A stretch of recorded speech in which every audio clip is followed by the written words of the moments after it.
El gran riesgo está en la inflación. Si los salarios, como esperamos, se mantienen elevados, ahí el BCE probablemente dé marcha atrás y empiece a poner el mercado un poquito en su sitio y decir 150 puntos básicos en 2024, lo siento hijo mío, pero no.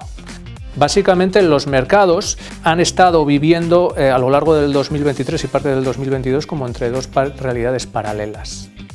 Una realidad que vendría determinada por las reglas del juego que han predominado desde el 2010 hasta ahora, ¿no? Y que vendría determinado por inflaciones bajas, políticas monetarias expansivas, tipos de interés estructuralmente bajos. En cambio, en ese entorno resulta que como en Stranger Things, ¿no? Se han hecho digamos, experimentos agresivos, en este caso en materia monetaria, en materia fiscal, y eso ¿qué te genera? Te genera la aparición de una realidad alternativa, que en teoría y en apariencia es muy similar a la primera, pero que se mueve por reglas del juego antagónicas a la misma. Es decir, inflaciones más elevadas, políticas monetarias más restrictivas y tipos de interés más elevados. Lo que ha habido a lo largo del 2022 y 2023 es un contexto macro que ha querido empujar a los mercados hacia esta segunda realidad. Pero los mercados siempre han querido volver a la primera. ¿Por qué? Porque en la primera se vive muy bien. Si cogemos todo lo que es el proceso inflacionista, ahí tienen un pero muy grande, que es la temporalidad de la inflación. Eso es una verdad muy clara, ¿no? Ahí fallaron, erraron, vieron que la inflación, pensaban que la inflación era temporal y la inflación no era temporal.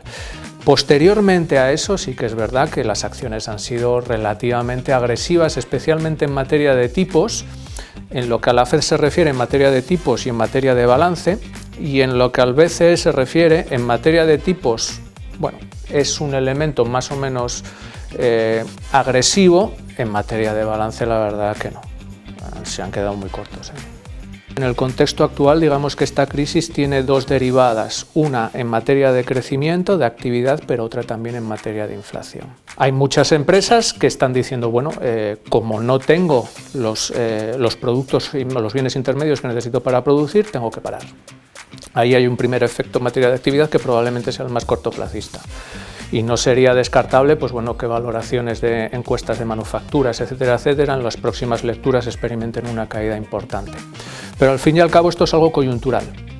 Ahora bien, el incremento de los precios, eso sí que puede llegar a tener un efecto mayor. Entre otras cosas porque afecta a los bienes intermedios. Los bienes intermedios y los productos han sido los principales catalizadores del proceso desinflacionista que ha habido en 2022, especialmente en la segunda parte del año. Esto probablemente tarde un poco en verse, a lo mejor tendremos que esperar a marzo o incluso abril, pero ahí ese contexto, ese proceso desinflacionista puede tornarse. Y ahí podríamos empezar a tener un efecto mucho más claro y mucho más evidente de resurgimiento de inflación, que se vería adicionalmente aderezado por elementos mucho más estructurales y que desde mi punto de vista son mucho más importantes. China tiene un problema, digamos, un tanto estructural, por decirlo de alguna forma. Es cierto que el consumo se está viendo bastante retardado. En materia de empleo, a pesar de que los datos de tasa de paro en términos agregados pintan bastante bien, cuando rascas un poquito ahí ves que no todo es tan bonito. La tasa de paro de la gente más joven está prácticamente en máximos históricos. Pero más allá de eso, el verdadero problema que tiene China es un contexto más estructural de apalancamiento masivo.